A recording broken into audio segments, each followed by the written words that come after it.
నేర్చుకుంటుందని అనుకోవచ్చు అట్లా కూడా. ఎక్కడ డాన్స్ నేర్చుకుంటుంది? అమ్మాయి పుట్టినప్పటి నుంచి డాన్స్ నేర్చుకుంటూనే ఉంది. ఓకే. మరి ఎక్కడ డాన్స్ నేర్చుకోవడానికి దీనికి ఏం సంబంధం? జానీ మాస్టర్ దగ్గరికి వచ్చాను డాన్స్ నేర్చుకోలేదు. అవకాశాల కోసం, సరే అదే నిజం అనుకుందాం, అవకాశాల కోసం నిన్ను నువ్వు వదులుకుంటావా? నీకంటూ సెల్ఫ్ రెస్పెక్ట్ లేదా? అంటే మీ ఫ్యామిలీకి లేదా? వదిలేసుకుంటారా మీరు? అవకాశాల కోసం వదిలేసుకుంటారా? అంటే మీరు వదిలేసుకున్నా మీరు టాప్లోకి వెళ్ళిపోవాలి అంతేనా? అలాంటప్పుడు ఈ రాంగ్ ఎలిగేషన్స్ ఎందుకు? మరి ఇష్టంగా వచ్చి నన్ను ఒప్పుకోండి. మరి ఎందుకు ఇవన్నీ? మరి ఒకటి నీ ఇష్టంగా వచ్చి ఉండాలి, లేదా ఇవి రాంగ్ ఎలిగేషన్స్ అయినా అయి ఉండాలి. బలవంతంగా చేశాడారంటే ఏం చేస్తున్నారు మీరు ఇన్ని రోజులు చెప్పకుండా? కూతురికి చిన్న పిల్ల కాదండి ఆ అమ్మాయి. అమ్మాయి ఏం చిన్నపిల్ల కాదు. ఇది నన్ను ఇలా బలాత్కారం చేశారు, మల్టిపుల్ టైమ్స్ హోటల్లో రూమ్స్ బుక్ చేశారనంటే ఇప్పుడు అవుట్డోర్ షూటింగ్స్కి వెళ్తారు, మరి స్టేయింగ్కి ఇక్కడ రోడ్ మీద పడుకోబెడతారా ఆర్టిస్టులని? ఇప్పుడు అసిస్టెంట్ కొరియోగ్రాఫర్స్, డాన్సర్స్ వీళ్ళందరూ వస్తారు, వాళ్ళకి రోడ్ల మీద ఇస్తారా బెడ్షీట్లు ఇచ్చి పడుకోండి అని? రూమ్సే కదా బుక్ చేస్తారు. అప్పుడు రూమ్స్ బుక్ చేసినందుకు దానికే రూమ్ బుక్ చేశాడని చెప్తే ఏం చెప్పాలి ఇంకా? ఇప్పుడు అలానే జరుగుతున్నాయి. ఇలా రూమ్ బుక్ చేశాడు అని అంటే దీని గురించి అని చెప్పేస్తున్నారు. దేనికి బుక్ చేశారు? వాళ్ళకి షెల్టర్ కావాలిగా. సాంగ్ జరిగినప్పుడు వాళ్ళకి షెల్టర్ ఇవ్వాలిగా. ఏదో ఒక హోటల్లో రూమ్స్ బుక్ చేస్తారు. మరి ఇక్కడ జానీ మాస్టర్ చేసే తప్పు ఏంటంటే తనతో పాటు ఈక్వల్గా ట్రీట్ చేయడం తప్పు. మనము కింద వాళ్ళని కింద వాళ్ళలాగానే చూడాలి, మనతో పాటు మెయింటైన్ చేయకూడదు. మనతో పాటు చేసామని అంటే వాళ్ళిద్దరికి ఏదో ఉంది, ఉన్నారు, వాళ్ళిద్దరు కలిసి ఎంజాయ్ చేశారు, ఇంతే. అదే అసిస్టెంట్స్ కంటూ వాళ్ళని కొంచెం దూరంగా పెట్టి అలా చేస్తుంటే మేబీ ఈ ప్రాబ్లమ్స్ వచ్చి ఉండకపోవచ్చేమో. మతం మార్పిడి అనేది ఇక్కడ ప్రధాన విషయం. మీరు ఇంతకుముందు చెప్పారు, ఆమె ఏదైతే విక్టిమే మతం నేనే మార్చుకుంటాను చెప్పింది, కానీ ఇక్కడ మీ పేరు కూడా సుమలత అలియాస్ ఆయేషా. అంటే మీరు లవ్ మ్యారేజా మీది? అవును, లవ్ మ్యారేజ్. అదే, ఇక్కడ నేనేం మతం మార్చుకోలేదు. నన్నేం మాస్టర్ బలవంతంగా నువ్వు ఇది చేయి అది చేయి. అలియాస్ ఆయేషా అనే పేరు. అవును, ఇప్పుడు హిందూస్లో కూడా, ఇప్పుడు నేను మాది నాయుడుస్ అండి, శెట్టి బలిజా అంటారు, కొంతమంది నాయుడుస్ అంటారు.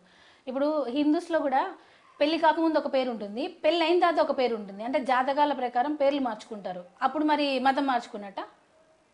ఇప్పుడు నాది ఇంటర్ క్యాస్ట్ మ్యారేజ్, సో నన్ను మా అమ్మ వాళ్ళు సుమలత అని పిలుస్తారు, మా అత్త వాళ్ళు ఆయిషా అని పిలుస్తారు. పిల్లల పేర్లు కూడా అంటే ఆలియా, సిరాజ్. ఇక్కడ ఎక్కడ మీకు ముస్లిం పట్టినట్టు ఉంది చెప్పండి? మీకు ఆలియా, ఇప్పుడు ఆలియా భట్ హీరోయిన్ ఉంది, ఆమె ముస్లిమా? సిరాజ్ అని అతను ఉన్నాడు, మరి అతను ముస్లింగా ఉన్నాడా? సిరాజ్ అంటే హిందూస్ లేరా? మరి పిల్లల పేర్లు కూడా మేము ఒక వర్గానికే పెట్టలేదు కదా. ఆలియా అని అంటే రెండిటికి ఉంటుంది, సిరాజ్ అని అంటే రెండిటికి ఉంటుంది. ఇప్పుడు నేను ఇంకా వేరే వేరే పేర్లు పెట్టి పర్టికులర్గా ఒకదానికే స్టిక్ అయి ఉంటే నేను అసలు ఈరోజు మీడియా ముందుకే రాను కదా. మరి లవ్ జిహాద్ అంటారు అంటే మీ ఇష్టం వచ్చినట్టు రాసి పడేస్తారు. ఇది ఈ లవ్ జిహాద్ అనగానే ఇంకా ప్రేమ పెళ్లి అనగానే లవ్ జిహాద్. ఎందుకనంటే ఇక్కడ ముస్లిం అవ్వడం తప్పు, వాళ్ళు ఆరోపిస్తున్నారు. ముస్లిం అవ్వడం తప్పు ఇక్కడ. అంటే ఇండియాలో ఓన్లీ మిగతా వాళ్ళే ఉండాలా, ముస్లిమ్స్ బతకద్దా? అంటే ఏ ముస్లిం హిందూ అమ్మాయిని లవ్ చేసినా లవ్ జిహాదా? ఇదేంటండి ఇది? ఆ అమ్మాయి అంతకు ఆ అమ్మాయే ఇష్టంగా నేను వస్తాను అంది. మీరేం క్యాస్ట్ అండి? మీరు ఇప్పుడు సపోజ్ మీరు ఒక పూజ చేస్తుంటారు, నేను అడుగుతా, సరే నేను నా పూజ చేస్తాను సార్, నాకు నేర్పించండి సార్ అంటే మీరు నేర్పించరా? ఖచ్చితంగా నేర్పిస్తారు. మరి ఇక్కడ నేర్పించడం తప్పు అంటున్నారే.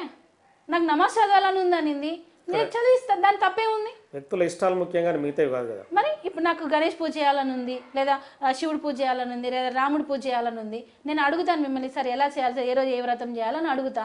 అలా ఈ అమ్మాయి దీని గురించి అడిగింది, దానికి ఎందుకు లవ్ జిహాద్ అని పెడుతున్నారు? ఈ మధ్యన ఒక మైనారిటీ కూడా వినాయకు సంబంధించిన లడ్డును కూడా అతను పాడుకున్నాడు. ఇంకా ఇంకా చేంజ్ అవుతున్నారండి. అది ఎందుకు మన ఇండియాలో లవ్ జిహాద్ అని పెట్టేస్తున్నారు?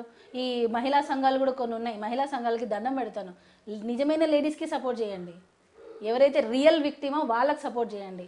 మగవాళ్ళకు కూడా న్యాయం జరగాలి. ఇది 100%. నేను ఇప్పుడు మగవాళ్ళ గురించి మాట్లాడుతాను.